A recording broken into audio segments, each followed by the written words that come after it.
Hello दोस्तों, आपका स्वागत है आपके यूट्यूब चैनल रिपोर्टर डिक्टेशन पर। और मैं डिक्टेशन 140 शब्द प्रति मिनट बोलूँगा, जिसमें राजस्थान विधानसभा, बिहार विधान परिषद या सभा के लिए या पार्लियामेंट के लिए जो भी हो रिक्तियाँ आती हैं उसके लिए प्रतिवेदक के लिए लिखिएगा। कुछ ही सेकंड में स्टार्ट हो जाएगी। हमारे पहाड़ों में बहुत नाजुक परिस्थिति तंत्र, जीवमंडल, जलमंडल, थलमंडल और वायुमंडल का सह अस्तित्व है। अब यह बात किसी से छिपी नहीं कि जलवायु परिवर्तन ग्लेशियरों, नदी प्रणाली, भू आकृति विज्ञान, भूक्षरण, जैव विविधता आदि पर प्रतिकूल प्रभाव डाल रहा है। पहाड़ी नगरों में सामंजस्यपूर्ण सह अस्तित्व या पारिस्थितिकी तंत्र की गड़बड़ी खतरे को बढ़ा देती है। इंसानी गतिविधियों का या पर्यावरण से गिरावट के चलते बाहरी ताकतें आपदाओं और अचानक बाढ़ का मुख्य कारण बन जाती हैं। पैरा पर्वतीय क्षेत्र में भूस्खलन के कई कारण हो सकते हैं। आमतौर पर पहाड़ी शहर ढलान, अस्थिरता या भूस्खलन की संवेदनशीलता से जुड़े होते हैं, जो भौगोलिक कारकों द्वारा निर्देशित होते हैं।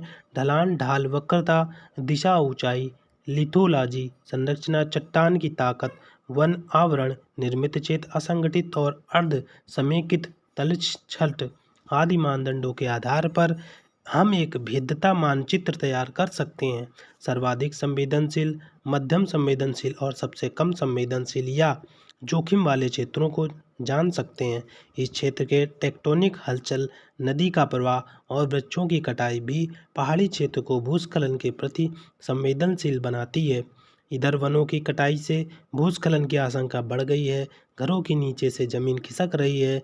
भूमिगत जल के रिसने से पहाड़ी ढलानें कमज़ोर पड़ रही हैं, जिस पर गुरुत्वाकर्षण के चलते भूभाग नीचे की ओर खिसक जाता है। हालांकि भूस्खलन मुख्य रूप से जलवायु कारक वर्षा के कारण होता है। पैरा ध्यान देने की बात है कि वर्तमान जलवायु परिवर्तन परिदृश्य के चलते पिछले एक दशक में पहाड़ों में कम समय में ज़्यादा वर्षा की आवृत्ति बढ़ गई है। कोई आश्चर्य नहीं कि प्राकृतिक कारणों की वजह से ही भूस्खलन की स्थिति बनती है। कोई एक कारण जिम्मेदार नहीं है। जलाशय की कमी, अनुचित जल निकासी प्रणाली, ढलान की कटाई, अवैज्ञानिक खनन, अवैध निर्माण, अत्यधिक चराई इत्यादि से भी भूस्खलन का संकट बढ़ता है। मोटे तौर पर इसके 3 कारण गिनाए जा सकते हैं: प्राकृतिक कारण, जलवायु प्रेरित कारण और मानव जनित कारण। पैरा पश्चिमी विक्षोभ एक निम्न दबाव प्रणाली है जो भूमध्य सागर से पैदा होती है, मध्य एशिया और उत्तरी भारत में पूर्व की ओर बढ़ती है और अरब सागर से उत्पन्न होने वाले दक्षिण पश्चिम भारतीय ग्रीष्मकालीन मानसून के चलते जम्मू कश्मीर व पहाड़ों के कुछ हिस्सों में थोड़े समय के दौरान ही अत्यधिक वर्षा कराती है। यह अचानक भारी वर्षा हिमाचल, उत्तराखंड और आसपास के क्षेत्रों में होने वाले भूस्खलन व अचानक बाढ़ के लिए मुख्य रूप से जिम्मेदार है।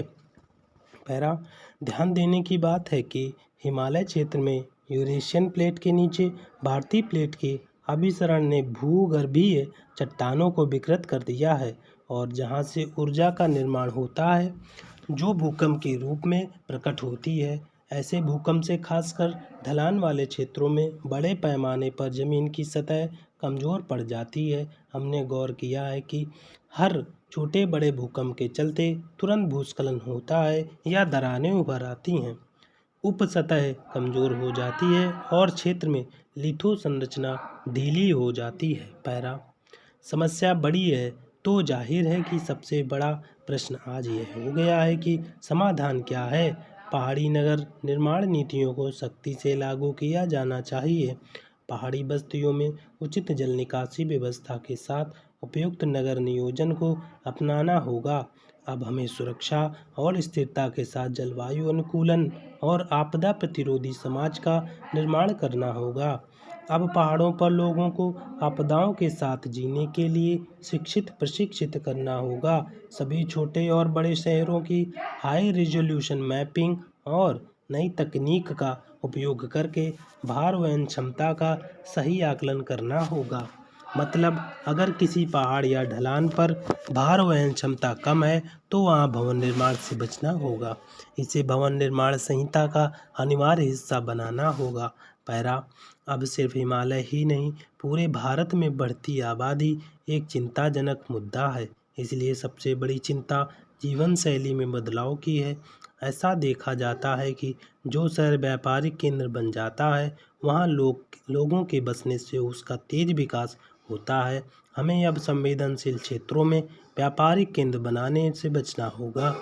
ऐसी जगहों पर हल्के निर्माण को प्राथमिकता देनी होगी और इसके लिए विज्ञान आधारित अच्छे वास्तु का सहारा लेना पड़ेगा। ऐसे स्थानों पर नगर निकायों की सख्ती बरतनी पड़ेगी।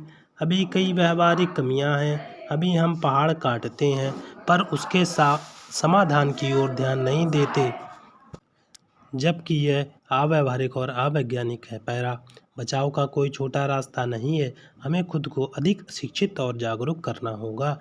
एक बार जब हम पारिस्थितिकी तंत्र से छेड़छाड़ करते हैं तो उसे वापस उसी स्थिति में आने में बहुत लंबा समय लग सकता है और इसमें लगने वाला समय ही अशांत क्षेत्र में भूमि खिसकने का खतरा पैदा करता है। यदि वह छेड़छाड़ व विकास बनाम विनाश का असंतुलन चलता रहा तो इसकी भविष्य में बड़ी कीमत चुकाने के लिए तैयार रहना होगा।